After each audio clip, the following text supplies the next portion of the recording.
ተነስተልን ወደ ተመልካቾቻችን የተለያዩ ዓለም አቀፋዊ ጉዳዮችን በጥልቀት የሚዳስሰው ኤንቢሲ ዓለም አቀፍ ተጀምሯል። እንደወትሮው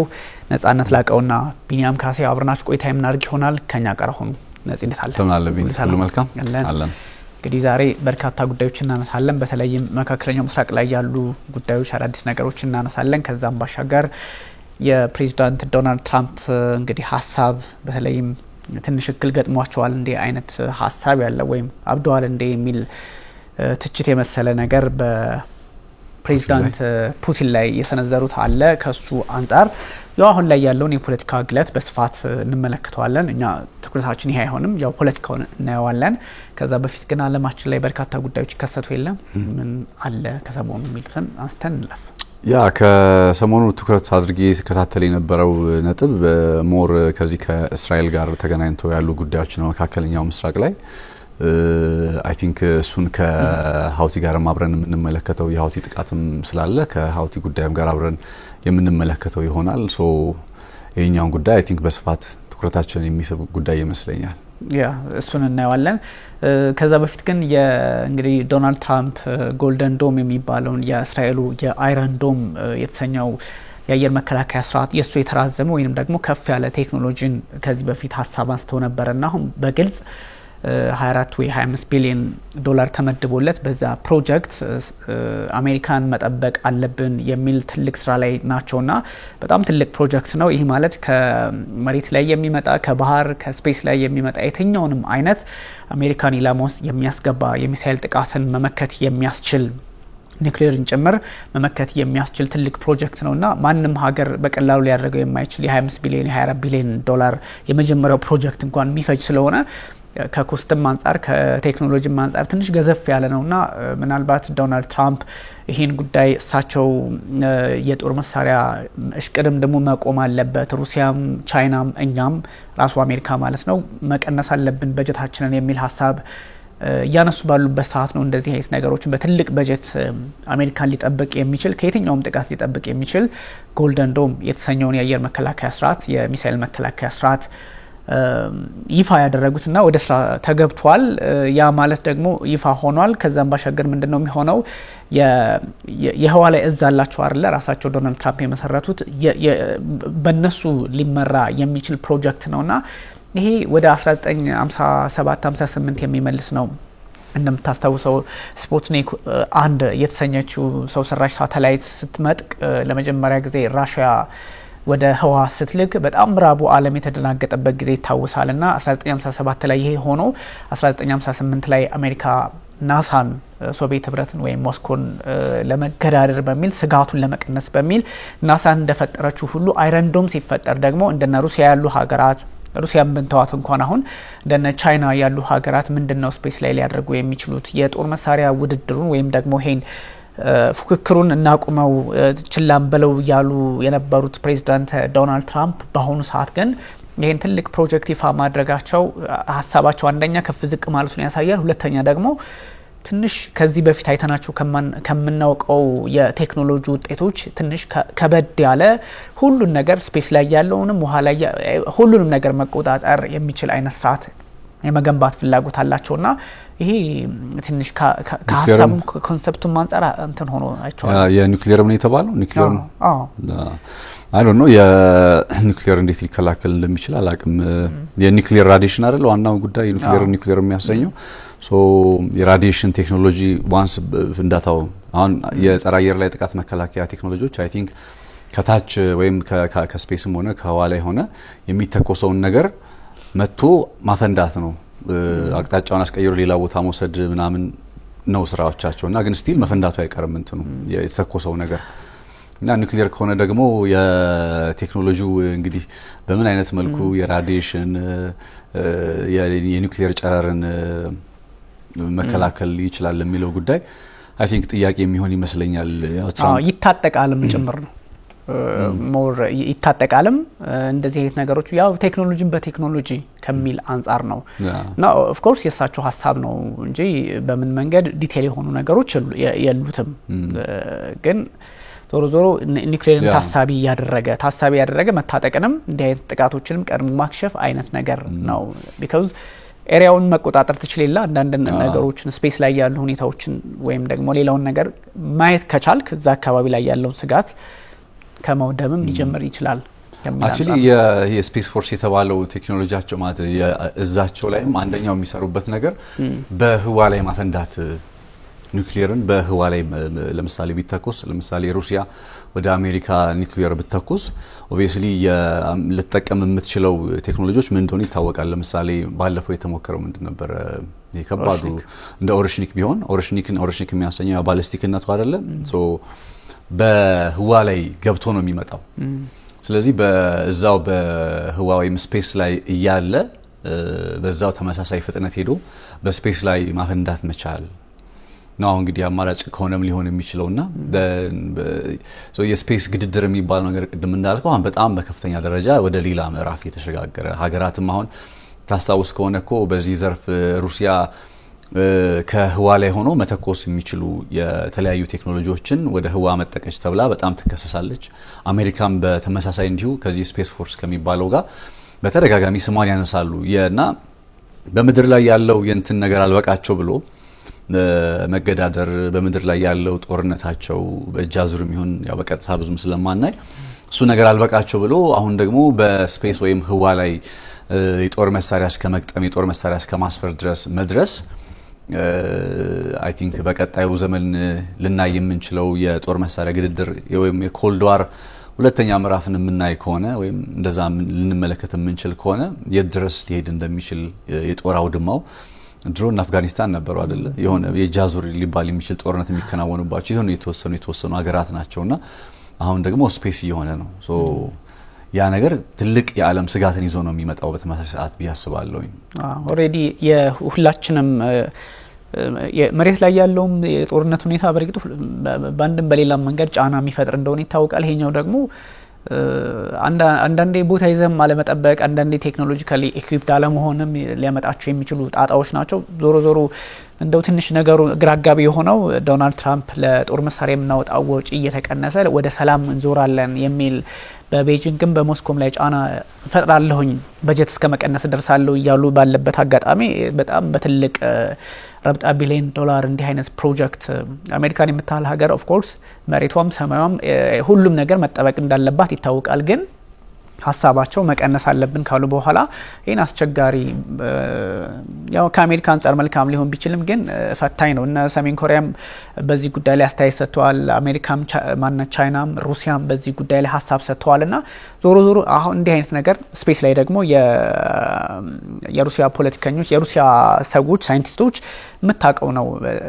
በጣም የተራቀቁ ናቸው ከአሜሪካም ቀደም ያለ ዕውቀቱም አላቸው በዚህ ጉዳይ ላይ አሁን ላይ ያለው ነገር ቢቀየርም ስለዚህ ግድድሩ አሁንም የኮልድ ዋር ሜንታሊቲው ሌላ ምዕራፍ ነው እንዳልከው በዛ አይነት መንገድ ሊቀጥል እንደሚችል ያሳያል ይሄ በጣም ትልቅ ጉዳይ ነበር ያ ታድ ግን ባለፈው አሁን ኦርሽኒክን በመከላከል ረገድ ፑቲን በጣም በተደጋጋሚ ምንድነው የሚተማመኑበት እንበል ወይም እንደዚህ በውስጥ ይሄ እንትን የሚሉበት ነገር ገብቷል አይደል የታድን ጨምሮ የትኛውም የምዕራብ ዓለም የጸረ አየር ላይ ጥቃት መከላከያ ቴክኖሎጂ ኦርሽኒክን መከላከል ወይም ማስቆም አይችልም በፈለጋችሁትን ቦታ ምረጡ የፈለጋችሁትን ቦታ አዘጋጁና ኢላማ ለዩልን ከዛ ካላችሁ ታድን መከላከል ማለት ኦርሽኒክን መከላከል የሚችል ነገር ካላችሁ እስኪ እናያለን ይያሉ ነበር ዛቻ አሁን ላይ ከተሰሩት ውስጥ ላይክ አይረን ዶም እንደምትለው አሮ 3 ምናምን እንደምትለው እንደዚህ ያልክ መተ ታድ ነው የምትለው አይደለ የመጨረሻው አብሪቬሽን ነው በነገር ላይ ታድ አይደለ ሶ ታድ የሚባለው የጦር መሳሪያም ግን አሁን በቀጣይ የምናየዋለን ከዚህ ከሃውቲ ጋር ለምሳሌ ባለፈው ያሁኑ ጥቃት ላይ ሳይሆን ባለፈው ጥቃት ላይ እስራኤል ላይ ጥቃት ሲፈጸም ኦሬዲ እስራኤል ታድ ነበራት አሜሪካ ወይም አሁን ላይ በጸረ አየር ላይ ጥቃት መከላከያ ቴክኖሎጂ የምዕራብ ዓለም አለኝ የሚለው እና ምናልባት እነዚህ ጎልደን ምንድነው ይባላል ጎልደን ዶማ እነሱ ራሱ የመምጣታቸው አንደኛው ምክንያት ራይት ነው ያሉት የጦር መሳሪያዎች ነታድ ጨምሮ ከሚጠበቀው ወይም እንደታሰበላቸው ኢፌክቲቭ ይሆኑ አይደለም እርግጥ ነው የመከላከል ስራ ይሰራሉ ያከሽፋሉ የሃውቲንም ጥቃት በለው ምናምን ግን ስቲል ከሩሲያ ጋር ባለው ግድድር ላይ ብትመለከት ግን ለምሳሌ እንዲህ በተጨባጭ አላየንም ያው ትራምፕም የጦር መሳሪያ ድጋፍን ማቆሙን የመሳሰሉት ነገሮች እንዳለ ሆነው ግን በቃ ኦሪሽኒክ ነው ልትለምትችለው አሁን የተረጋገጠው እሱ ነው ኦሪሽኒክ ወይም ሩሲያ ሰራሹ የባላስቲክ ሚሳኤል ቴክኖሎጂ በጥሩ አቅም ወይም ከጸረ አየር ላይ ጥቃት መከላከያ ቴክኖሎጂዎች በላይ በሆነ ሁኔታ ጥቃት ሰንዝሯል የሚለው ነገር በግልጽ ያየነው ስለሆነ ከዛ በኋላ እንግዲህ አሁን ጎልደን ሮው የሚባለው ነገር መጣ የሚለው ነገር አይ ቲንክ የተፈጠረውን ክፍተት ከዚህ በፊት የነበሩ የጦር መሳሪያ ቴክኖሎጂዎችን ታሳቢ አድርጎ ምላሽ ለመስጠት ለመቻል የሚደረግ አይነት ጥረት አድርጌ ነው መመለከተው ሞር ያው የጦር መሳሪያ ግድድሩ አንደኛው ማሳያኮ በሄዶ ብሎ የጦር መሳሪያ ማምረት ሳይሆን የደህንነት ስሜትን ማረጋገጥ ነው እንዲያውም ባለፈው ዶናልድ ትራምፕ መላው አሜሪካን በአይረን ዶም እናጥራለን ሲሉ ነበር ታስታውስ ከሆነ ምን ይመጣል ተብሎ ነው ከአይረን ዶም በአይረን ዶም ሊያጥሯት የሚፈልጉት በዙሪያ ያሉት ሜክሲኮ ካናዳ ናቸው አይደል በቅርብ ርቀት ላይ ያሉ ምትላቸው ከዛ ውጪ በአትላንቲክ ሆነ በፓሲፊክ ኦሽን በኩል ያሉትን ስፔስ አለ ብቻ ያን ያክል ስጋት የሚፈጥር ነገር አይደል የለባትምና ግን እንደዛም ሆኖ ማጠር አለብን ስጋት ተደግኖብናል የሚለው ነገር ይመጣ ነበርና አሁንም ይሄ ስጋት ተደግኖብናል የሚለው ሜንታሊቲ ብቻ ሳይሆን at same time ሪሊ ደግሞ ቴክኖሎጂካል ካፓቢሊቲ የቴክኖሎጂ አቅሙን አኳየር ማድረግም ይግድ ይፈልጋል ሶ አይ ቲንክ ጎልደን ሮው የሚባለው ቴክኖሎጂ ጎልደን ዶም ነው አይረን ዶም በሚለው ማለት ነው ያ ከሱ የተራዘመ ነው actually ስለዚህ የዛ ያደገ ውጤት ኤክስቴንሽን ያ ሶ እንደዛ መሆኑ ጉዳይ ምናልባት ሄዶ በጦር መሳሪያ ላይ ተፈትሾ ደግሞ እስካላየ ነው ድረስ በርግጠኝነት እንዲህ ብለ መናገር አንችልም ስቲል እንኳን አሜሪካ አንዳንዴ ይባላል በጨረቃ ላይ ወጣች አልወጣች በሚለው ሳይንስ አን ኮንስፓይሬሽኖች አሉ አይደለ ግን ድጋሚ መድገም ስቲል ቻሌንጂንግ ሆኗል አይደል በተደጋጋሚ የሚደረጉ ጥረቶችን አክቹሊ ትኩረታቸው ሌላ ነገር ላይ ስላደረጉ ነው አቅቷቸዋል ለላፈልጊ አይደለም ግን የሚያሳይ ነገሮች አሉ አይደለ በጦር መሳሪያ ዘርፉ ላይ ስፔስ ኢዝ ኦል አባውት በነገር ላይ ወደ ጨረቃ መውጣት ጉዳይ የመመለስ ጉዳይ ስፔስን የማሰስ ጉዳይ ከወታደራዊ ሳይንስ ጋር አብሮ ጎን ለጎን የሚታይ ነገር ነውና ሩሲያ እነ ስፑትኒክን ምናምን ስትልክ ዝም ብሎ ስፔስ ላይ ጠፈር ላይ ምን አይነት ፕላኔት አለ ፕላኔት ቁጥራቸው ስንት የሚለው ነገር ብቻ ለማወቅ አይደለም ወደ ስፔስ የሚደረጉ ሚሽኖች ሞር ኦፍ በመድር ላይ ምን ማድረግ እንችላለን የሚለው ነገር አቅም ለመረዳት የሚደረጉ ጥረቶች ናቸውና ሶ ስፔስ መቆጣጠር መቻል ሌላኛው ታላቅነትን የሚገለጽበት መንገድ ስለሆነ ያው የነዛን ግድድሮች አሁን በደንብ ማየታችን አይቀርምና ቻይና መጥተዋል እንግዲህ ቻይና ምን ያለን እስኪ ሞር ሚሊተሪ የሆነ መጥተዋል ነው ሌላው እዚሁ ላይ አብረን እንቀጥልበት የሁቲዎችና የእስራኤል ጉዳይ ወይም ደግሞ ጋዛ ላይ ያለው ከባድ ነገር ቀውሱ ትላንት ነው 54000 ደፍኗል እንግዲህ ይፋዊ በሆነ የተለያዩ መገናኛ ብዙሃን የተለያዩ ሰዎች በዚህ ጉዳይ ላይ ጥናት ያደረጉ ሰዎች ከዛም በላይ ያደረጉታል 60000 70000 ያደርሱታል ግን እንደው ይፋው የሆነው 54000 ሰዎች ህይወታቸውን እንዳጡ በእስራኤል በኩል ያለው እንዳለ ሆኖ በጠቅላላው ግን ከ55000 በላይ ሰዎች በዚህ ጦርነት በእስራኤልም በጋዛ ውስጥም በፍልስጤም ውስጥም ያለውን መውሰድ እንችላለን ግን የጋዛውን ብቻ ከ54000 በላይ ሰዎች ህይወታቸውን ያጡበትን 600ኛ ቀኑን ማርክ ሲያደርግ በዚህ ልክ ነው እና በጣም ሰቆቃው አሁን በርትቷል ድርድሮች አሉ ይባላል ሐማስ ተስማማ ሲባል ከዛ እስራኤል አይሆንም ማለች አሜሪካም አትቀበለው ማለች የእርዳታ የሚሰጡበት መንገድም በጣም እጅግ አስቸጋሪ የሆነ የመጣበት አጋጣሚና ጊዜ ላይ ነው ያለው ጋዛ በጣም አሳሳቢ ነው ያም ሆኖ ግን ከነ ቱርክ ተደጋጋሚ ጋዜጣዊ መግለጫ ተሰጥ ነበር ቀይ መስመር ምናምን ተል ነበር ኢራንም በራሷ ላይ ስለመጡባት ብቻ ነው ለእስራኤል ምላሽ የሰጠችው ከዚህ በፊት ሁለቴ ያለፈው ሚያዚያና ጥቅምት ላይ የተመለከትናቸውን ጥቃቶች ስትመለከት በራሷ ላይ ስለመጡ ነው እንጂ እስራኤላውያን በፍልስጤሞች ላይ ስለመጡ ከመግለጫ የተሻገረ ኃይል አይተናናቅምና እና ሁቲ ግን በትክክል አሁን እያደረጉ ያሉት ነገር ለፍልስጤም ቆመናል ለጋዛ ሰዎች ቆመናል ሶ ጥቃታችን አጠናክረን እንቀጥላለን የሚል ነገር አላቸው ከዚህ በፊት ቀይ ባህር ላይ ነበር ተደጋጋሚ ምን ሰማው አሁን ግን በተከታታይ 5 ቀናት ውስጥ 5 ሚሳኤሎችን አስወንጭፈው ስኬታማ የሚባሉ ያው ስኬታማ ሲባል ግን እነሱ ባሰቡት ልክ አኩሬት በሆነ ቦታ ላይ ጥቃት የመሰንዘር አቅማቸውን አሳይተዋል። ያም ሆኖ እስራኤል እንግዲህ በአየር መከላከያ ስርዓቶቿ ቅድም ባነሳናቸው በዶምስ በሚባሉት ወይም አሮ 2 3 በሚባሉት ወይም በሌሎቹ ባሏት በሙሉ የአየር መከላከያ ስርዓቶቿ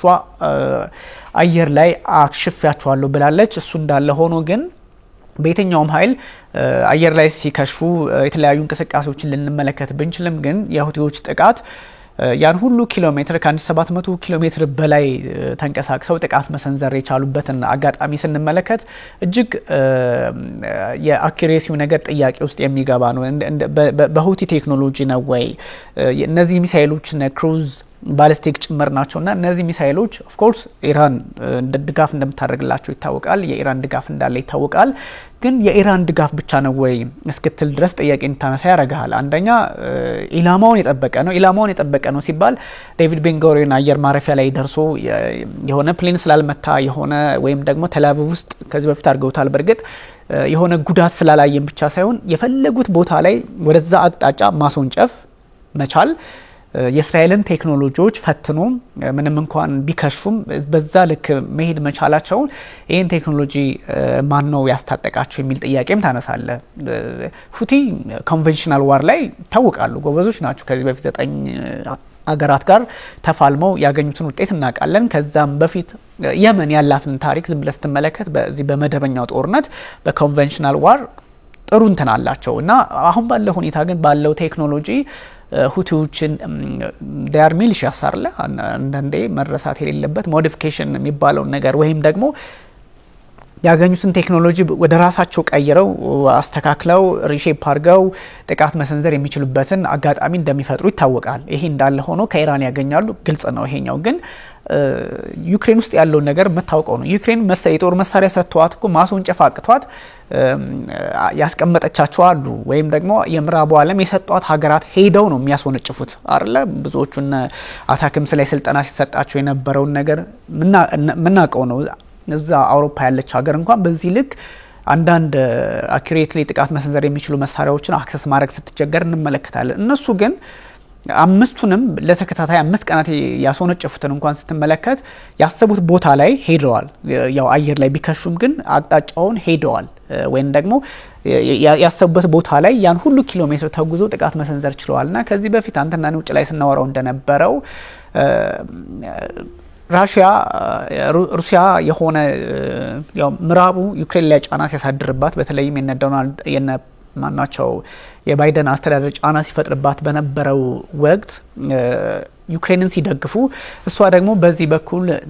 ሰላም ለመንሳት ምዕራቡን ዓለም የምታደርገው ድጋፍ ይኖራል የሚል ትንታኔ አንዳንዶቹ እንደውም እነዚህ አነስተኛ የሚባሉ ጦር መሳሪያዎችን እንደምታስታጠቅ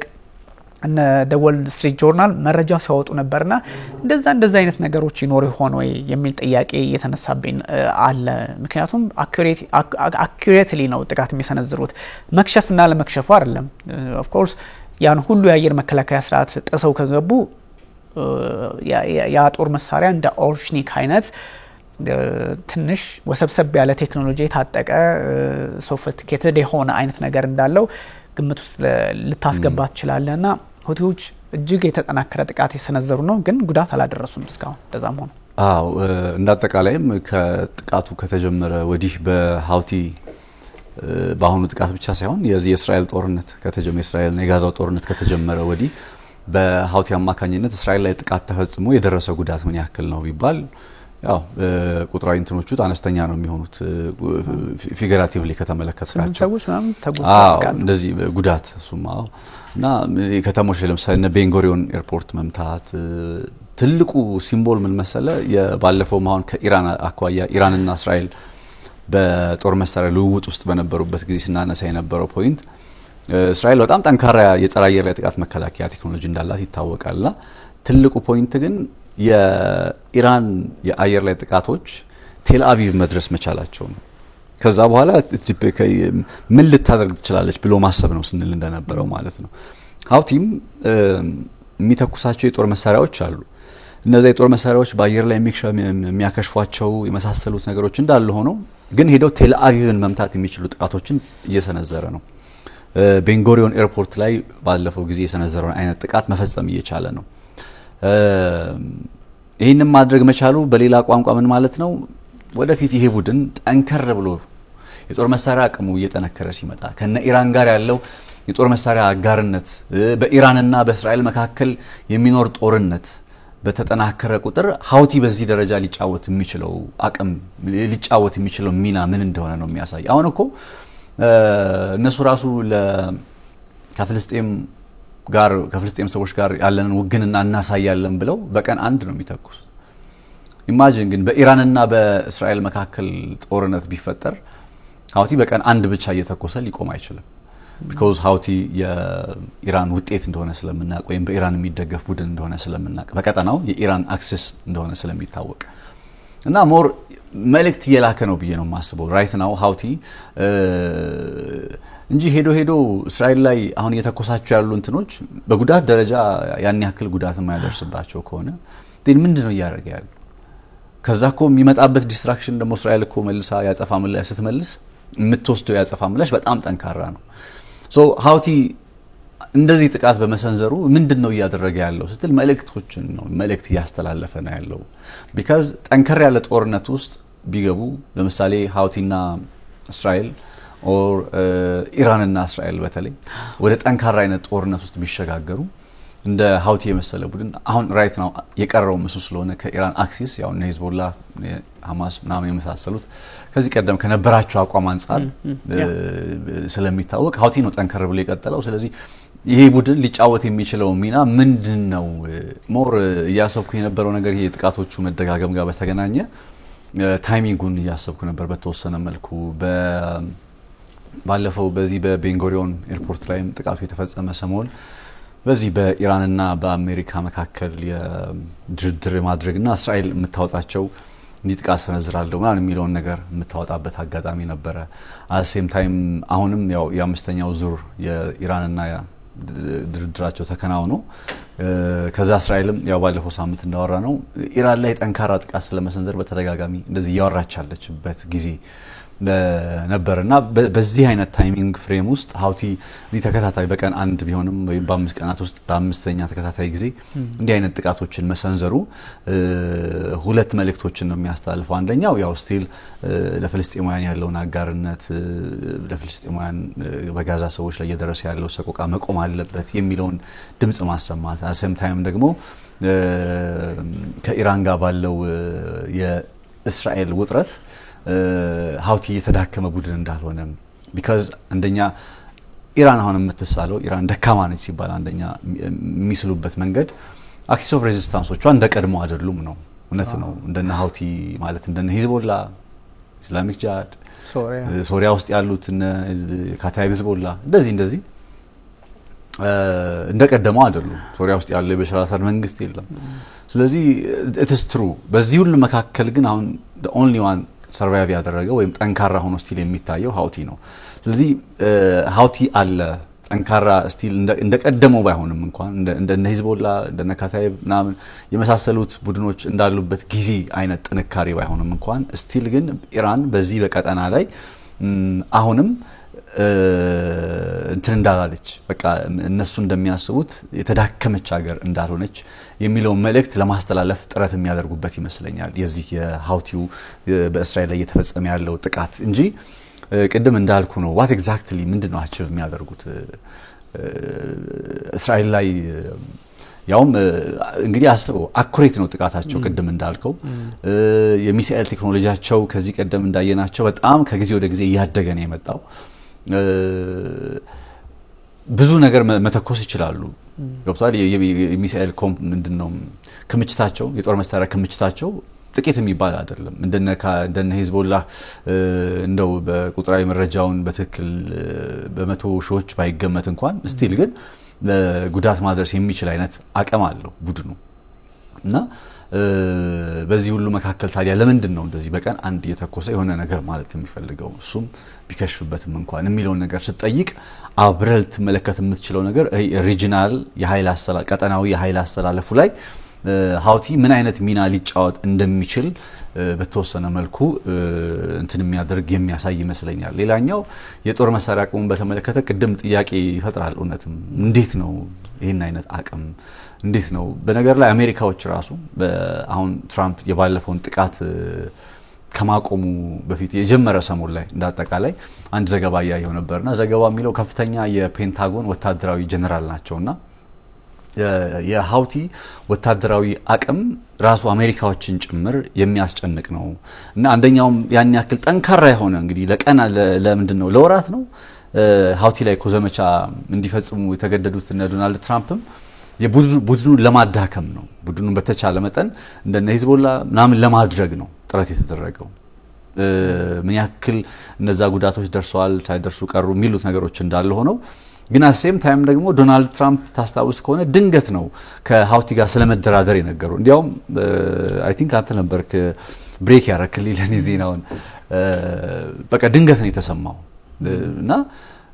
ከዛ ጥቃት ቆመ ተባለ ወደ ድርድር መጡ ነገሮቹ ባጭሩ ተቋጩ ሶ ሁሌ ትራምፕ ብቻ የሚለው ነገር አሁን ትራምፕ ምንድነው ያለው ከሃውቲ ጋር ድርድር ሲያደርጉ ምንድነው ያለው ስትል he said በቃ አትደብድበናሉ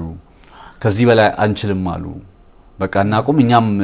በቀይ ባህር ላይ የአሜሪካ እንትኖችን አንመታም አሉ በቃ ጠንካራ የሆነ ወደ 1000 ኤር ስትራይክስ ነው ያለው ወደ 1000 የሚሆኑ የአየር ላይ ጥቃቶች ተፈጽመውባቸዋል ነው ያለውና ቀላል አይደለም የሚደርሰው ጉዳት ምንም ጥያቄ የለውም ይሄ ከትራምፕ በኩል ያለው ሳይድ ነው ወይራስ ደግሞ ከሃውቲዎች በኩል ምንድነው ስለ ስምምነቱ ያሉት ብለ ስትመለከት እነሱ የሚሉት ምንድነው አሜሪካ በሃውቲ እየደረሰባት ባለው ጠንካራና ተከታታይ ጥቃት ሳቢያ እና አይዘንሃወር የሚባሉትን የጦር መርከቦቿን ጨምሮኮ በጣም ጉዳት እስከማድረስ ማለት መርከቧን ሄሪ ትሩማን ነው ኤስኤስ ሄሪ ትሩማን ያ አይዘንሃወርም ላይ አክቹሊ ጉዳት አድርሰዋል በዛ አካባቢ ላይ መጥቶ የነበረ ሰዓት ላይ እንደዚህ ሲመጡ ሲሄዱ እንቅስቃሴ ያልነበራቸው ሄሪ ትሩማንን አይ ቲንክ በባለፈው አሁን ከሰሞኑ ከትራምፕ ከመጡ በኋላ በነበረው ልክ ነው አይዘንሃወር ትንሽ ራቅ ስለሚል ወደ ሜዲትራኒያን አካባቢ ስለሆነ ሞር እንትን ላይ ይችላሉ በሚለው ነው ያ ኦኬ ሜቢ ሲያሚውን ተሳስቼ ሊሆን ይችላል እነዛ ጥቃቶችን ማድረስ መቻላቸው ግን የሃውቲ ቡድኖች በአሜሪካ ወታደራዊ አቅም ላይ ጫና ፈጠርንበት አሜሪካ በአካባቢው ላይ እንደፈለገች እንዳትንቀሳቀስ አደረግናት እነሱም ራሳቸውን ፖርትሬይ የሚያደርጉት እንደ አሸናፊ አድርገው ነው ላይክ ትራምፕ ራሱን ፖርትሬይ የሚያደርገው እንደ አሸናፊ እንዳደረገው ሁሉ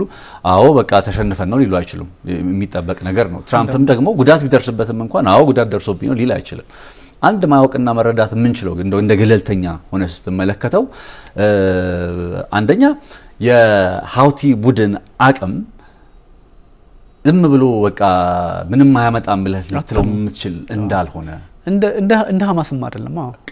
ሱ ፖይንት በጣም መሰረታዊ ነው ያስባለሁ it is obvious አሜሪካ ከ1000 በላይ ኤር ስትራይክ በትራምፕ ስልጣን ዘመን ደብድባለች ምናምን አድርገዋለች በጣም ድምጥማጡን ለማጥፋት ሞክራለች ግን ስቲል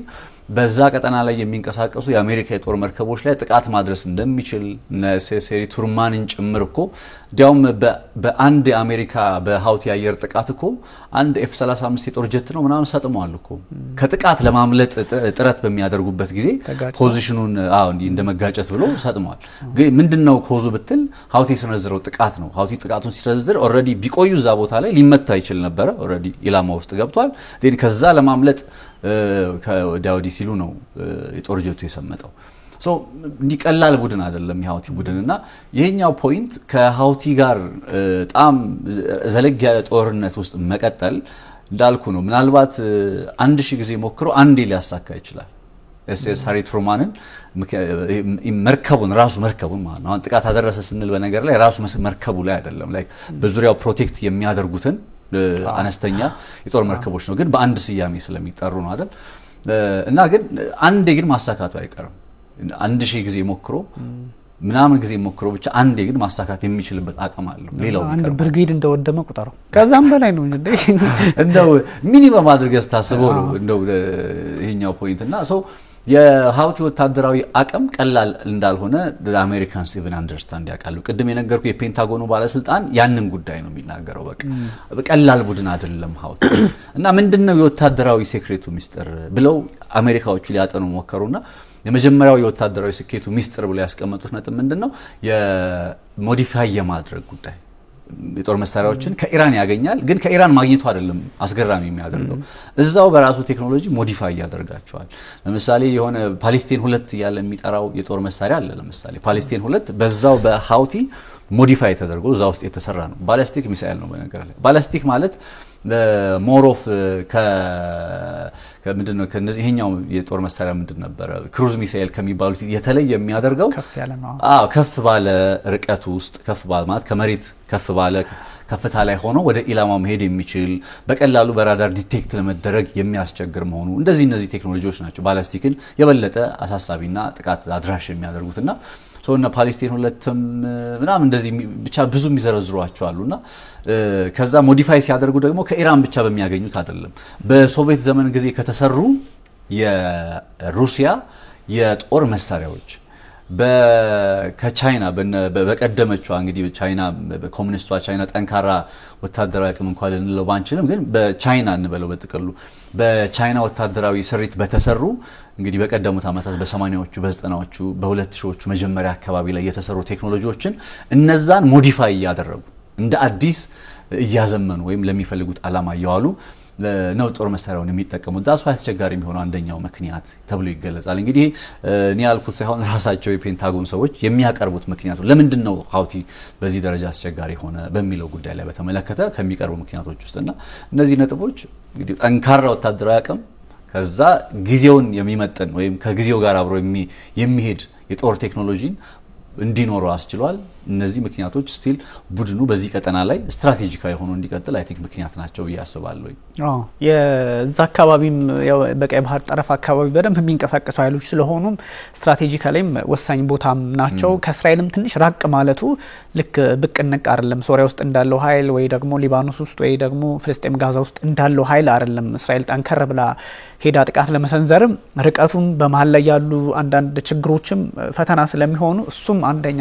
ስትራቴጂካሊ ጠቅሞታል ሁለተኛ ጥቃት ለሰንዘር ቢል እንኳን ቀይ ባህር ላይ በደንብ የዓለምን የንግድ እንቅስቃሴ ከዚህ በፊት እንደምናቀው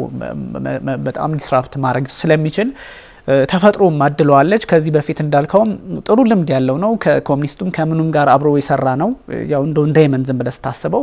ከዛ ውጭ ደግሞ በጣም ትልቁ ኤክስፒሪየንሱ ላለፉት 9-8 አመታት በሚገባ ከምራቡ ጋር እስከሚባል ደረጃ እነ ሳውዲ አረቢያ እነ ግብጽ እና ኤሚሬቶች ሆነው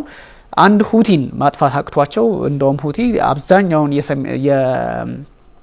የመንን ክፍል ይዞ ሰናን ተቆጣጥሮ ያስተዳደረ ያለ ኃይል ሆኗልና ቀላል አይደለም ፈተና የሚፈትን ነው ምናልባት ይሄኛው እንትን አለበት ከዚህ ጀርባ ምናምን የሚለው ነገርኛ ሞር ኤክስተርናላይዝ እናርገውና እንደውም የነዚህ የፔንታጎን ሰዎች ናቸው መረጃውን ሲሰጡ የነበረው ሁቲ የሚሰነዝራቸው ጥቃቶች እንደዚህ ቀደም እንዳልነው እስራኤል ላይ እንደሚሰነዝረው ኢላማውን የጠበቀ ከመሆኑ አንፃር የሳተላይት ምስል ልትሰጠው የምትችለው ሩሲያ ናት የጦር መሳሪያ ደግሞ ዩክሬን ላይ ምዕራቡ ዓለም ድጋፍ ያደረገ ባለበት ሰዓት ፕሬዝዳንት ቭላድሚር ፑቲን ድጋሚ በዚህኛው በቀይ ባህር በኩል ያለውን የምዕራቡን ዓለም ቀልብ ለመሳብ ወይም ደግሞ እዛ አካባቢ ያለውን ነገር ለመረበሽ አቅጣጫ ለማስቀየር ሁቲዎችን አስታጥቀዋል የሚል እንግዲህ ስማቸው እንዳይገለጽ የፈለጉ በሚል እነ ወል ስትሪት ጆርናል ከወራት በፊት በደም ሲያወጡት የነበረው ነገር ነውና ይሄ እንዳልከው እኛ ያልኑ ሳይሆን እንደው ዝም ብሎ ሊሆን ይችላል ምናምን ሳይሆን እነሱ በጥርጣሬም መረጃም አለን በሚል በተለያየ መንገድ ያወጧቸው ነገሮች ናቸውና ምናልባት እንዳልኩ ሁቲ ነው ሁቲ በመደበኛ ጦርነት ጥሩ አቅም ያለው ነው እናቀዋለን ከዚህ በፊት አሁን ግን እነዚህ ባየር ላይ ቴክኖሎጂዎች የፈለገ ሞዲፊኬሽን ሰርተለት የፈለገ ብዙ ማሻሻያዎችን ከየትኛውም ኃይል ያገኘውን አድርጎም ቢሆን እስራኤል ድረስ ገብቶ በኢላት ባይዘ ኤኒዌር መድረስ እንደሚችል ነው ያረጋገጠውና በደቡብ በኩል ገብቷል ሰሜናዊ እስራኤልን መጥቷል ቴልአቪቭን ዛው ቤንጎሪዮን አካባቢ ለመምታት ሞክሯል በይሄ ሙት ባህር ሃይፋ በሚባለው አካባቢ ይሄ ሁሉ ኤቭሪዌር እስራኤል ላይ መልእክቱ ይሄ ነው በቃ እስራኤል ላይ መድረስ እንችላለን የሚል መልእክት አስተላልፏል ይሄ ማለት ግን እስራኤል ጆና ጣጥፋ ተቀመጣለች እስራኤል ለሚሰነዘርባት ጥቃት ሁሉ እሷ ላይ ጥቃቱ ሁቲ የሚሰነዝረው ጥቃት ኢራንም ታሰነዝረው ጥቃት እስራኤልን ብቻ የሚጎዳ አይደለም እስራኤልም ደግሞ ቀደም እንዳልከው ነው የምትወስደው እርምጃ በቁርጣኝነት ተነስታ እርምጃ የምትወስድ ከሆነ ያላትን የሚሊተሪ አቅም ማንንም ሰው የሚረዳው ነው ሚድል ኢስት ላይ በቃ ሌላውን ተተነ ይሄ ምናምን የሚለውን ኒውክሌር አይረንዶም ምናምን የሚለውን ተተነው ሚድል ኢስት ላይ ነምበር 1 ነች ይሄን ሁሉም አንደርስታንድ ማድረግ አለበት ከዛም ባሻገር ደግሞ ምንም ቢሆን የምዕራቡ ዓለም ጥሎ አይጥላትም በቃ ስለዚህ ይሄንን ስትመለከት የሚመጣው ጫና ቀላል ሊሆን አይችልም ነው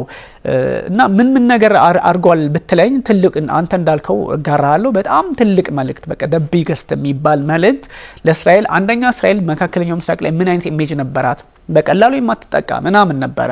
እነ ሐማስ እነ ሄዝቦላ ሞክረዋል እንደዛም ሆኖ እዛው ለዛው ሆኖ በምንም በኪሎሜትር ርቀት ላይ ሆኖ ያን ያህል እንደው እንትን አደረሱ ሲባል ጉዳት ይደርሳል ግን አሁን ሁቲ ከዚህ 1700 ወይ ከዛም በላይ ኪሎሜትር ተጉዞ ጥቃት መሰንዘር መቻሉ መልእክቱ አንደኛ የእስራኤል አየር ክልል መጣት ይቻላል አንድ ጊዜ እኮ ገብቷል በቃ ታዲያ ምን ይለ የእስራኤሎቹ ሁሉም የአየር መከላከያ ስርዓቶች ምንድነው አክቲቬት መሆን አቅቷቸው ነበር ለምንድነው ያልሆኑት ያ ሚሳኤል ምንድነው እሱ በርግጥ እስካሁን አጥንተውት ይሆናል አክቲቬት እንደ ማድረግ ለምን አልቻሉም የሚለው ነገር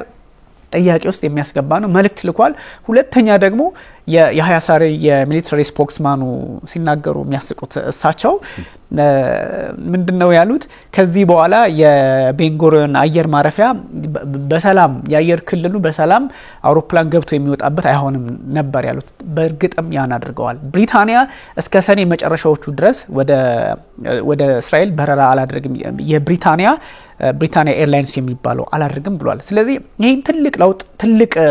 እንትን ፈጥሯል ስለዚህ ጫና አላመጣም ማለት አይቻልም ከዛ ደግሞ ምንድነው በርግጥ እስራኤል እነዚህ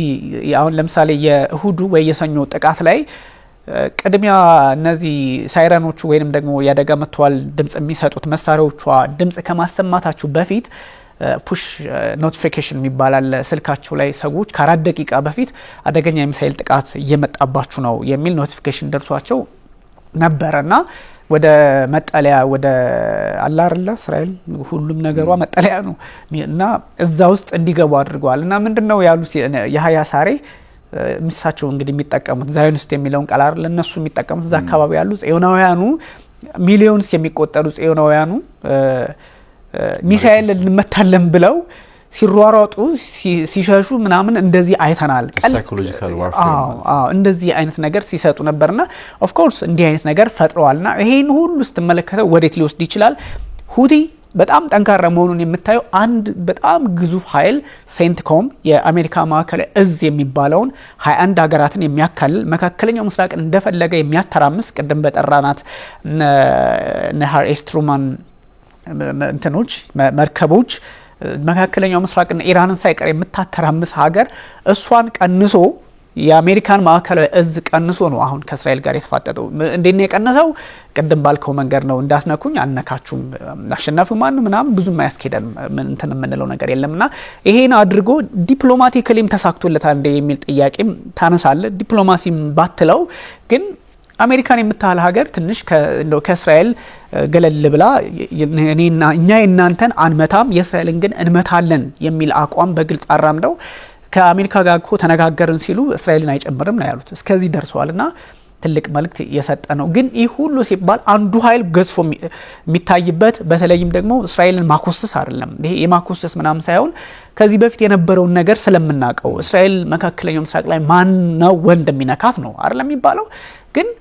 ኦፍ ኮርስ አሁን ጥቃት ብትሰነዝር ብትመልስ ሁሉን ኃይሏ ብታንቀሳቀስ ምናምን የሚፈጠረውን ውድመት እናቃለን እንኳን ሁቲ ኢራን ጋር የምትፈጥረውን ጫና በደንብ ይታወቃል ግን ከዚህ በፊት ከነበረው አይነት ነገሮችን ቀይረዋል አንግሎቹን ቀይረዋልና የሚጠቀሟቸው ነገሮች ሁሉንም የሚሳኤል አይነቶች ናቸው ክሩዝን ተጠቅመዋል ባሊስቲክን ተጠቅመዋል እነዚህ አነስተኛ የሚባሉት ሳይቀሩ ድሮን ሳይቀሩ እኮ ነው ከዛ ያስገቡትና ኤቭሪዌር የፓርት ኦፍ እስራኤል መነካት ይችላል የሚል መልእክት አላየንም ባይዞይ ነዚህ የኢራን ግር ብሎ ሄደ ነው ምናቁ 300 አንዴ 200 ግር ብሎ ሄደ ነው ያሁላ ያደረሰውን ውድመት ምናምን ምናቀው ነው ግን ያው ሁሉ ግር ብሎ ሄደ መጣ ተባለ ግማሹ አየር ላይ ግማሹ መሬት ላይ ግማሹ የሆነ ጫና ይሄ የሚታወቅ ነው የነዚህ ግን አንድ ይተኩሳሉ አንድ ቤንጎሪዮን አየር ማረፊያ አካባቢ ያርፋል አንድ ይተኩሳሉ ሃይፋ አካባቢ ድረስ ያርፋሉ በኢላት ምናምን እንዲህ ስትመለከተው ትንሽ ቀደም ያነሳናቸውን አይነት ነገሮች ማን ነው ይሄን ኃይል የሚያስታጥቀው የሚለውን ጥያቄ ተመልካቾቻችንም ጉግል ቢያደርጉበት ጥሩ ነው አንድ ማለት እንትንም ከማድረግ አንፃር አሁን የእስራኤልን ማለት የሃውቲን ጉዳይ ስታነሳ ሃውቲ ጸረ ምዕራባውያን ነው አይደለ በአንድ መልኩ ስታነሳ ሞት ለአሜሪካ ሞት ለእስራኤል ነው አይሁዶች ተረግመዋል ሚል ኃይል ነው የጸረ ምዕራባውያን አይነት አቋም actually ሀውቲን ሆነ ላይኖር አይችልም ይሄን ሁሉ ነገር ያደረጉ በምዕራባውያኖች ከዛ የሆኑ ቦታዎች አሉ ልክ እንደነ ሀውቲ አይነት ፖለቲካዊ ግንዛቤ ያለባቸው ለምሳሌ እንደነ ቬንዙዌላ የመሰሉ ሀገራት ውስጥ ከዛ ሰሜን ኮሪያ ኢራን እንደዚህ ያለን ምታነሳ የሆነ ፓተርን ታነሳለና የሆነ ጊዜ በሩሲያ ውስጥ አሜሪካ ዩክሬንን የምታስታጥቅ ከሆነና ዩክሬን ደግሞ ጠለቅ ያለውን የአሜሪካ የሩሲያ ክፍል መምታት የምትጀምር ከሆነ በአታካምስ በመሳሰሉት ከ300 ኪሎ ሜትር በበለጠ ጠለቅ ብለው ወደ ሩሲያ የምትገባ ከሆነ እኔም ደግሞ አጋሮቼን አስታጥቃለሁኝ ሲሉ ታስታውሳለህ ቭላዲሚር ፑቲን እኔም አጋሮቼን አስታጥቅና እነዛ አጋር መላቸው አካላት ወይም ወገኖች ባንድም ይሁን በሌላ አሜሪካና ምዕራብ ዓለም ላይ ጫና እንዲያደርጉ አደርጋለሁ ጫና ያሳድራሉ ይሄ የጦር መሳሪያ ብቻ ሳይሆን ኒውክሊየርንም ጭምር ያጠቃልላል የሚል አይነት አመለካከት ወይ መግለጫን ሲያራምዱ ወይም ሲያወጡ እንደነበረ ማይዘነጋ ነውና ይሄኛውን ፖይንት ላስታውስ የፈለኩት ለምንድነው ይሄንም በንግግር ብቻ አላቆሙትም ቭላዲሚር ፑቲን ለምሳሌ ቤላሩስ ለምትባለው ሀገር ኦልሞስት ኦሪጂኒክ እናመጣለን እስኪሉ ድረስ አሁን ኒውክሊየር ሀብ እዛ ቤላሩስ እስኪገጠምላት ድረስ አይነት ነው እንግዲህ ቤላሩስና የሩሲያ አጋርነት ማለት ነው ይሄ በቅርብ ወራት ውስጥ የተመለከተነው አይነት አጋርነት ነው የሁለቱ ሀገራት በተለይ ኦሪጂኒክንም ጭምር ማምጣታችን አይቀርም ሚሊዮን መግለጫ ባወጡበት ሰዓት ከሰሜን ኮሪያ ጋር ምን አይነት አጋርነት እንዳላቸው ታውቃለህ እንደ ሀውቲ ከመሰሉ ቡድኖች ጋር አሁን ኦፊሻሊ በአደባባይ ሀውቲ ጋር ትብብር ፈጠሩ ይባል ያው ሌብል ከተደረገ በአሸባሪነት ሌብል ተደርጎ ሀውቲ ሶ ሌብል ከተደረገ ቡድን ጋር ትብብር ሊፈጥሩ ነው ሊባልባቸው ይችላል ስለዚህ የሚያከናውኑት ነገር ሁሉ ከሀውቲ ጋርም ሆነ በዛ ቀጠና ካሉ ቡድኖች ጋር በሚስጥራዊ ሴክሬቲቭ በሆነ ወይ ነው ሊገናኙ የሚችሉት በሴክሬቲቭ ቻናል ነው ሊጠቀሙ የሚችሉት ይሄንን ነባሪያ ሁኔታ እንያዝ እንግዲህ ካደረጉትም ግን ጂኦፖለቲካሊ ያለው ትሬንድ ወይም ቴንደንሲ ማለት ነው ሌላኛው ፖይንት በቀይ ባህር ቀጠና ላይ የአሜሪካ መርከቦች ጥቃት ሲፈጸምባቸውና ሀውቲ አላስወጣ ባለባቸው ጊዜያት ውስጥ ሩሲያም መርከቦቿ እንዳይመቱ በቀይ ባህር ላይ የሚተላለፉ መርከቦቿ የጦር መርከቦቿ ሊሆኑ ይችላሉ የንግድ መርከቦቿ ሊሆኑ ይችላሉ እንዳይመቱ ከሀውቲ ጋር ስምምነት አድርጋለች ይባላል አሴም ታይም ቻይናም ጭምር በነገር ላይ ያው ቻይና በዚህ በቀይ ባህር ምክንያቱም ቀይ ባህር ስትራቴጂካዊ የሆነ አይደል ከዚህ በደንብ ስላወራንበት ደግመን አናንሳው ተመልካቾቻችን በደንብ ይገባቸዋልና በዛ ቀጠና ላይ መሰረታዊ የሆነ ሎኬሽን ላይ ነው ያለው ወይም የሀውቲ ቡድን እነ ቻይናም ጭምር የንግድ መርከቦቻቸው በዛ ስፍራ ላይ ምንም ጉዳት ሳይሰነዘርበት እንዲገቡ እንደሚወጡ የዶይቼ ቬለ ዘገባ ነው በነገር ላይ ይሄኛው ስምምነት አድርገዋል የሚል አይነት ዘገባና አሁን እነዚህ ፖይንቶች ስታይ በርግጥም there is a chance አሁን ሀውቲ የሚባለው ቡድን የጦር መሳሪያ አቅርቦቱን በኢራን ላይ ብቻ ነው የተንጠለጠለው ብለ እንድትደመድም የማያደርጉ ሌሎች አጋጣሚዎች ወይም እድሎች እንዳሉት የሚያመላክቱ ጉዳዮች ናቸው በያስባለሁኝና የጂኦፖለቲካ ውጥረቱም ጭምር ለዚህ የራሱ አስተዋጽኦ ስለሚያበረክት ከነዚህ ውጥረቶች ጋር በተያያዘ ደግሞ ሩሲያ የመሰሉ ሀገራት አጋጣሚውን ለመጠቀም አጋራቸውን ለማብዛት በእንደው በቀጥታ ባይሆንም እንኳን ያው በጎስት ፍሊቶች የጦር መርከብ ማለት የነዳጅ ግብይት የሚያከናውኑ ሀገራት በጎስት ፍሊት አማካኝነት የጦር መርከብ ማለት የጦር መሳሪያ ቴክኖሎጂዎችን ድጋፍ ወይም ግብይት ላይ ያከናውኑ ይችላል የሚል መረዳት ውስጥ አልገባምና ሶ እንደዚህ አይነት የጂኦፖለቲካዊ ዝንባሌዎች ስላሉ ቅድም ያልከውን ከዚህ ቡድን ጀርባ ማን አለ በሚለው ላይ ሪሰርች ማድረጉ ሩሲያ ቻይና አስታጥቀዋለች የሚለው ጉዳይ በተመለከተ ማንበቡ መመልከቱ መልካም ሆኖ ሳለ ግን እነዚህ ነጥቦች የሚረሱ አይደሉም የጂኦፖለቲካ ዝንባሌው የሚለውን ፖይንት ለማከል ፈልጌ ነው አይ ቲንክ ቆየንበት እንዲያውሽ ያ የነ ሳውዲ አረቢያ ዝምታ ምናምን ኦልራይት ኔክስት ልመጣባቸዋለን እንዳልከው ግን አሁን ባነሳው ሐሳብ ላይ እዚሁ ላይ ወደ ሩሲያ ጉዳይ ስንገባ ያነሳው ሐሳብ ነው ተከትሎ መሄደው በቃ በግልጽ አሜሪካና ሩሲያ ቁጭ ብለው መነጋገር ያለባቸው ጊዜ እንደሆነ ነው የሚያሳየና የሁለቱ ኃይሎች እነ ትራምፕ እና ፑቲን በሚለው ብቻ በእነዚህ በፊገር በሆኑ ፖለቲከኞች ብቻ ሳይሆን አሜሪካና ሩሲያ ከስር መሰረቱ ያለውን ችግር አሁን ያለውን የፖለቲካ ሂደቱን የቃኘ በትክክል ለዓለም የሚበጀውን ነገር ወይም ልዩነታቸውን አፍረጥርጠው መነጋገር ያለባቸው ሰዓት እንደሆነ ነው የሚገልጽልና በዚህ በሁሉ ነገር ስታስተሳስረው የኛ የፕሮግራማችን ባህሪ በጣም ሰፊ ነው የአንድ ሰዓት ሆኖ ግን በጣም ሰፊ ነገሮችን ነው አንድ ቀጠና ላይ ብቻ ተኩሮ አይደለም የሚሄደውና የፓኪስታንና የህንድን ጦርነት ስታነሳ ከፓኪስታን ጀርባ ቴክኒካሊ ምን አይነት ኃይል አለ ከህንድ ጀርባ እንዴት አይነት ኃይሎች አሉ የሚሉ ነገሮችን ግምት ስታስገባ ሁቲ ማንንም ይደግፈው ማንንም ነገር ግን ለሁቲ የሚጠቅመው ለሩሲያ ነው ለአሜሪካ ነው ዝም ብለህ እንዱ የዓለም አቀፍ ጉዳዮችን በደንብ እንደሚከታተል ሰው ስትመለከተው ለማን እንደሚጠቅም ታውቀዋለህ ከማን አንፃር ሊሰራ ቢችል መልካም ነው ብለህ መካከለኛው ምስራቅ ላይ ያለው የኢራንና የእስራኤል እነዚህን ሁሉ አንድ ላይ ባንድ ማዕቀፍ ባንድ ሐሳብ ውስጥ ስታስገባቸው ሁለቱ ኃይሎች መነጋገር መቻል እንዳለባቸው የትኛውም አይነት ነገር አሁን ባለው ሁኔታ ስትመለከተው የሩሲያና የአሜሪካ የሆነ የተራዘመ እጅ አለበት እንደው ምናልባት አንዳንድ ቀጠናዎች ላይ እስራኤል ላይ ያለውን ነገር እንደው ግራል ትጋባት ይችላል እስራኤልም ሆና እንደ ሁቲ ያሉ ኃይሎች ወይም ደግሞ እነ ፕሬዚዳንት ቭላድሚር ፑቲን በአሁኑ ሰዓት ጠቅላይ ሚኒስትር ቤንያሚን ኔታንያሁ ነው የሚያዋጧቸው የነሁቲ አልማሌክ ናቸው ዝም ብለህ ግምት አናሊሲስ ስትወስድ የሚገባ ነገር አለና እነዚህን ሁሉ አንድ ላይ ስታስተሳስራቸው የሁለቱ ሀገራት መፍትሄ ማምጣት ካልቻሉ ይሄኛው ንትርኩ በግራም በቀኝም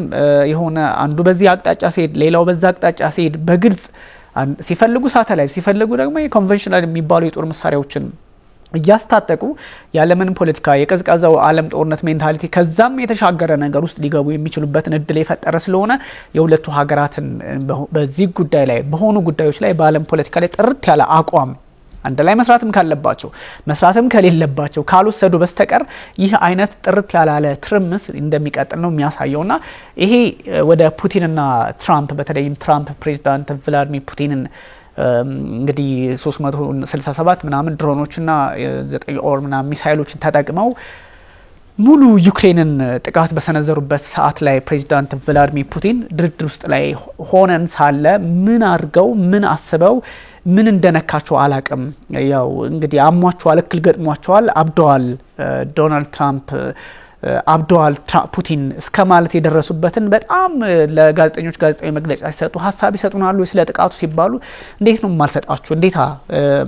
አፕዴት አለኝ ምናምን ብለው ነው የተናገሩና ፑቲን ጋር አብሬያቸው ቆም ያቃሉ ብዙ ጊዜ አብሬ ሰርች አቃሉ ብዙ ነገሮች ከሳቸው ጎን ሆኛለውና አሁን ምን እንደነካቸው አላቅም ምን እየተካሄደ እንደሆነ በጣም ኢሞሽናል ሆነው ነው የተናገሩት ከክሬምሊን በኩልም ስሜታዊነት የሚታይባቸው ፕሬዚዳንት ናቸው ፑቲን ትራምፕ የሚል ሐሳብ መጣና ይሄን ሁሉ ስትመለከት መሰዳደብ ላይ የሚቆም አይደለም ቀደም ሲል እንዳነሳ ነው መነጋገር ካልቻሉ ወይም ደግሞ የሆነ ፍርጥርጥ ያለ ነገር ከሌላቸው የዓለም የፖለቲካው እዚህ ይመጣል አፍሪካ ቀንድ ድረስ ኔክስት ኦር ቅዳሜ የምናወራባቸው ጉዳዮች ይኖራሉ ከአፍሪካ ቀንድ አንፃርምና አስቸጋሪው ነገር እየተራዘመ የሶቪየትና የዩኤስ ሜንታሊቲ እየሰፋ ሊመጣ የሚችልበትን አጋጣሚ የፈጠረ ነውና የትራምፕ ፑቲንን አብደዋል ወይም ደግሞ ትንሽ ክልገጥሟቸዋል ስላሉ አይደለም አነጋጋሪው ከዚህ በፊትም ብዙ ስሞችን አግኝተዋል ፑቲን እንደምታቀው ዲክታተር ተብሎ ያቃሉ ገዳይ ተብሎ ያቃሉ ብዙ ነገሮችን ተስፋፊ ተብሎ ያቃሉ በብዙ ስድቦች ያስተናገዱ ናቸውና አሁን ግን ድርድር ላይ ባሉበት ሰዓት የተደረገ ነው የሚለው ሐሳብ ትንሽ ውሃ ያነሳልና ትራምፕ ብዙም ወደ ስልጣን ከመጡ በኋላ ከዛም በፊት በፑቲን ላይ ጠንከር ያለ ሐሳብ ሰጥቶ ያቆም አንዳንድ ጊዜ ለምን ይሄን አረጉ ይሄን ጠይቃቸዋለሁ ከማለት የተሻገረ ጠንከር ያለ ሐሳብ ሰጥቶ ያቆምና እንደውም የሚባለው 30 ጊዜ አሁን ወደ ዋይት ሃውስ ድጋሚ ከመጡ በኋላ 30 ጊዜ በ30 ጉዳዮች ላይ ፑቲን የሚፈልጉትን አድርገዋል ፑቲን የሚሉትን አድርገዋል ለምሳሌ በዩክሬን ምርጫ ይደረግ ኔቶ መቀላቀል ዩክሬን አታስበው አውሮፓ ህብረት በድርድር ሂደቶች ውስጥ አይግባ ምን እንደዚህ አይነት ነገሮችን ስትመለከት ፑቲን የሚፈልጉትን ከ30 ጊዜ በላይ ትራምፕ ወደ ዋይት ሃውስ ከመጡ በኋላ ከ30 ጊዜ በላይ አድርገዋል ይፈልጋሉ ቢያንስ ሐሳቡን አጋርተዋል በሚባልበት ሰዓት እቺኛዋ ነገር እንደዚህ አይነት ሰጣገባ ውስጥ መግባታቸው ሁለት ነገር ያሳያል። አንደኛ አቋሙን ያልቀየረ ኃይል በሩሲያና ዩክሬን ጦርነት ሁለት ናቸው። አንደኛ የሩሲያ ፖለቲከኞች ናቸው እና ፕሬዝዳንት ቭላድሚር ፑቲን የሚፈልጉት ኔቶን እንዳገቡ ምርጫ ይደረግ ከነዚህ ግዛቶች አንወጣም ነው። አቋሙን አልቀየረም። የክሬምሊን ሰዎች አቋማቸውን አልቀየሩም። በዚህኛው ስትሄድ ደግሞ የነ አውሮፓ ህብረቶችን ነው እና ኡርሱላ ቮን ዴር ላየን ነው የምትመለከተው። እነሱም አቋማቸው ምንድነው? ሩሲያ ከነዚህ በተቃራኒው ውሳኔዎችን እንድታሳልፍ ወይንም ደግሞ አቅጣጫዎችን እንድትከተላቸው ነው የሚፈልጉትና እነዚህ ነገሮች ስትመለከታቸው እጅግ አስቸጋሪ የሚባል የፖለቲካ ሂደት ነው ያለውና አቋም መቀየር ብዙ ጊዜ የሚታየው በፕሬዝዳንት ዶናልድ ትራምፕ እንደሆነ ያሳያል። ሩሲያና ዩክሬን አይደለም ጦርነቱን የሚቋጩት ብለናል አይደል? ከዚህ ቀደም ኦብቪየስሊ ትራምፕና ፑቲን ናቸው። አሁን ችግር የሆነው ትራምፕና ፑቲን መች ገናኙ የሚለው ፖይንት ነው። መች ነው ተገናኝተው እነዚህ ሰዎች? ትራምፕም በግልጽ ብሏል እኔና ፑቲን ነን ጦርነቱን የምንቋጨው የሚል አይነት ሐሳብም ተናግሯልና የሚቋጩት ሰዎች እነዚህ ከሆኑ መቼ ይገናኙ ነው እና በአንድ በኩል የሆኑ የድርድር ሂደቶችን እያየ ተስፋዎች የተመለከትን ሊያልቅ የሚችልበት ሁኔታ እያየን ቢሆንም በሌላ በኩል ደግሞ ባሳለፉት ቀናት እንደተመለከትነው አይነት ከባድ የሆነ ጥቃት በዩክሬን ላይ ይፈጸማል። እውነትም ዶናልድ ትራምፕ ለፑቲን ማድረግ ያለባቸውን ነገር በአደባባይም በድርድር ብቻ ሳይሆን በአደባባይም ለምሳሌ የኔቶ አባል አትሆንም ሄክሴት አይደል የተናገረው? ሩሲያ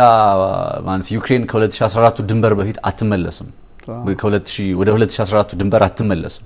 ሄክሴት ነው የተናገረው የአሜሪካ መከላከያ ሚኒስተር ማለት ነው። እነዚህ ሁለት ቭላዲሚር ፑቲን የሚፈልጓቸው ቅድመ ሁኔታዎች ናቸው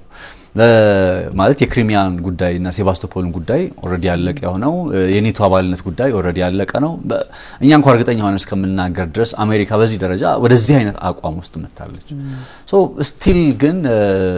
በቭላዲሚር ፑቲን በኩል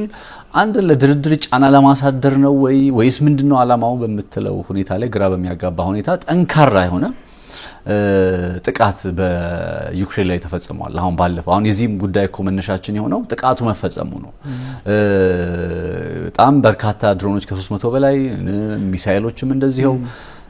በዩክሬን ሰማይ ላይ ዘነቡ። እስከዛሬም ሲዘንቡ ነበር። በነገር ላይ በዩክሬን ታሪክ ውስጥ ጦርነቱ ከተጀመረ በኋላ ነው የተባለው በ2022 ጦርነቱ ከተጀመረ ወዲህ በተመሳሳይ ሰዓት እንደዚህ አይነት በርካታ ጥቃት ዩክሬን ላይ ሲሰነዘር ይሄኛው አይ ቲንክ የመጀመሪያዎቹ ከሚባለው ውስጥ ነውና ለምንድን ነው ይሄን ማድረግ የፈለጉት ቭላዲሚር ፑቲን ሲባል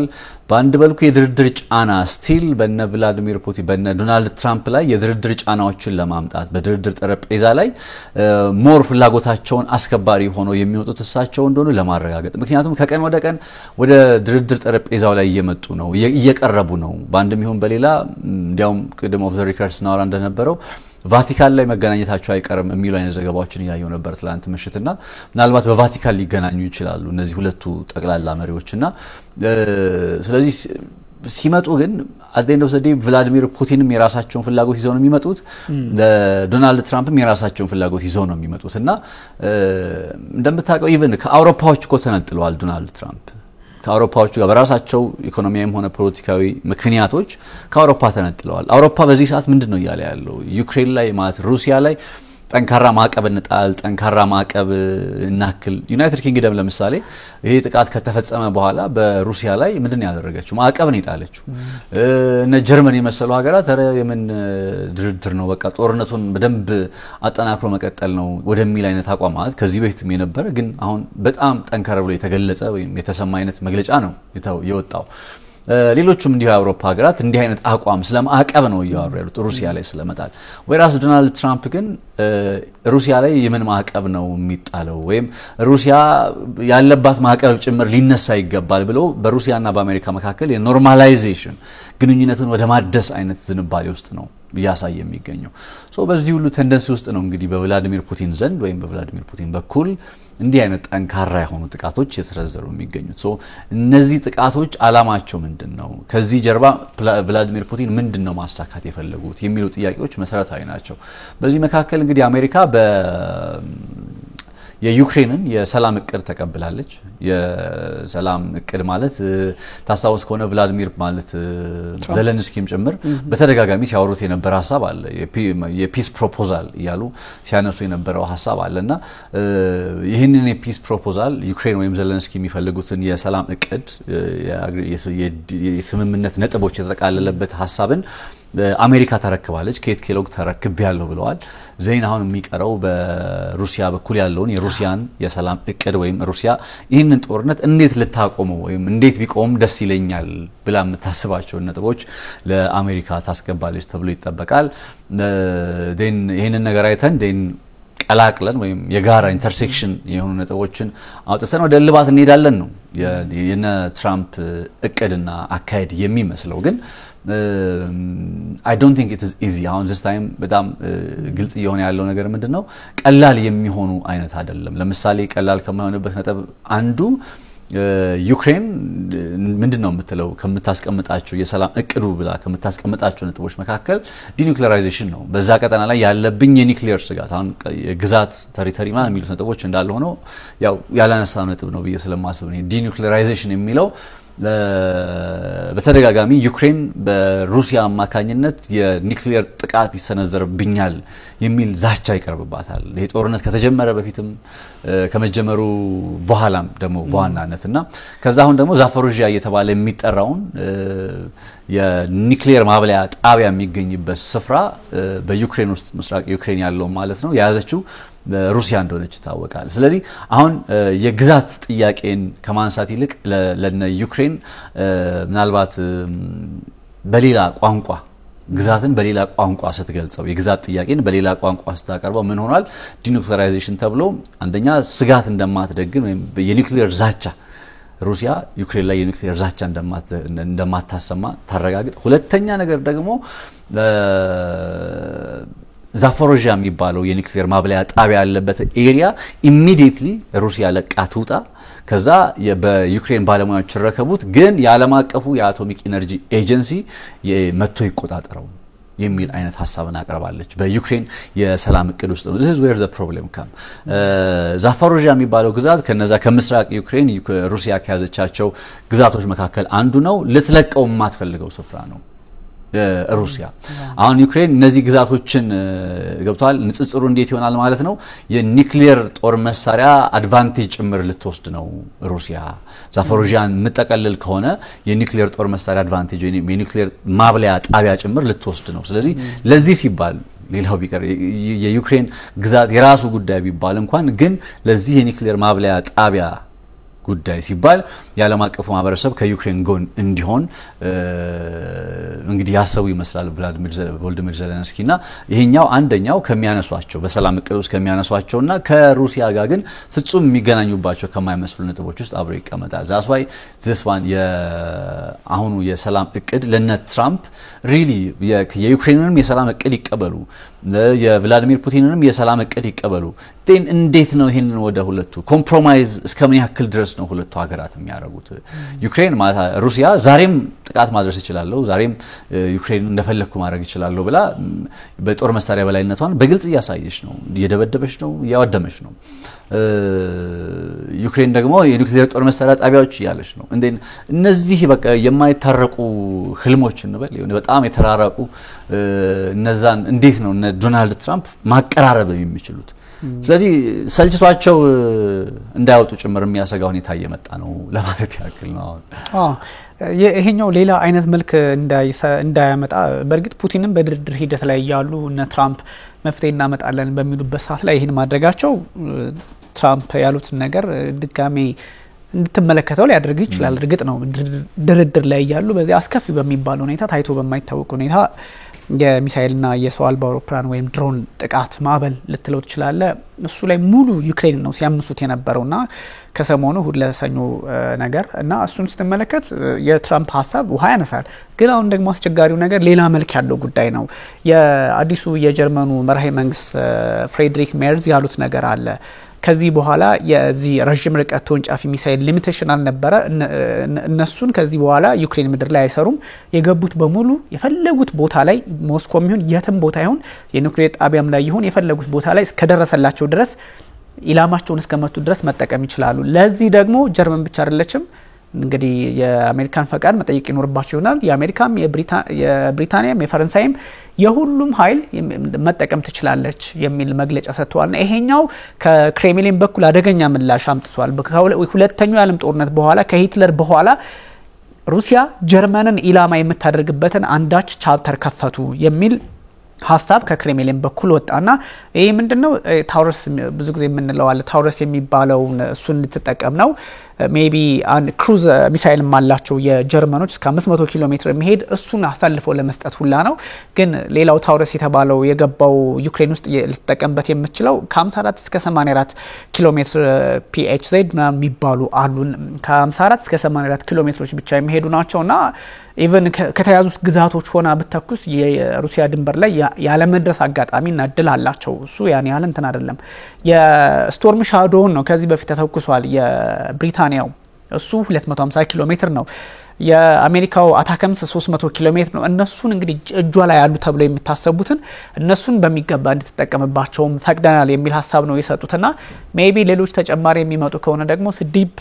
የሆኑ የሩሲያ ግዛቶች ውስጥ ገብቶ ጥቃት የመሰንዘር አይነት ነገር ሊኖር ይችላል። ይሄኛው የነ ፑቲን የኒውክሌር ህግን ያስሻሻሉበትን ድጋሚ እንዲያዩ የሚያደርጋቸውም ጭምር ነውና እንዳሉትም ነው እነ ፕሬዚዳንት ቭላዲሚር ፑቲን እኛ እያደረግን ያለነው ባፈር ዞን ወይም ከዚህ ከወታደራዊ ስጋት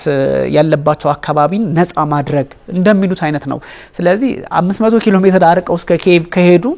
ሩሲያ ትክክለኛዋ ሩሲያ ፌዴሬሽን የሚባለው ላይነካ ነው ማለት ነውና ሌላ መልክ እንዳይኖረው እጅግ ስጋት አለኝ በዚህ ጦርነት ምናልባት ትራምፕ ነገሮችን ካልቀየሯቸው በስተቀር። ያ አይ በደፊኒትሊ አሁን ታውረስን የሚጠቀሙ ከሆነ ማጭራሽ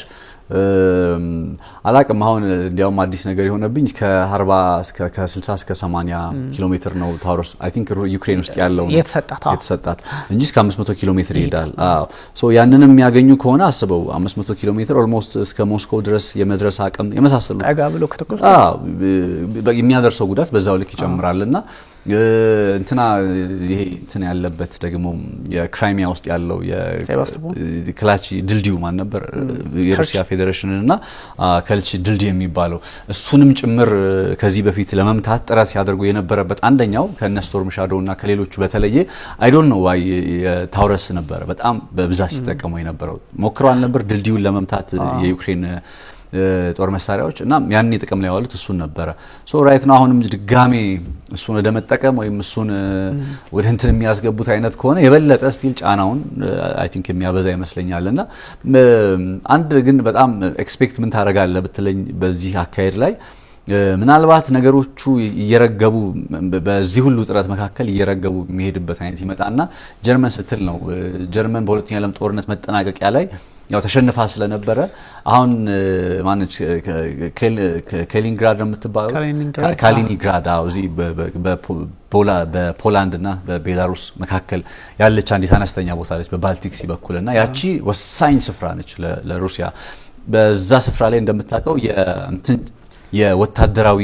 ትርኢት የጦር ልምምድ ጀምረዋል ሩሲያዎች አሁን በባልቲክ ሲ በኩል ላይ ወደ በጣም በርካታ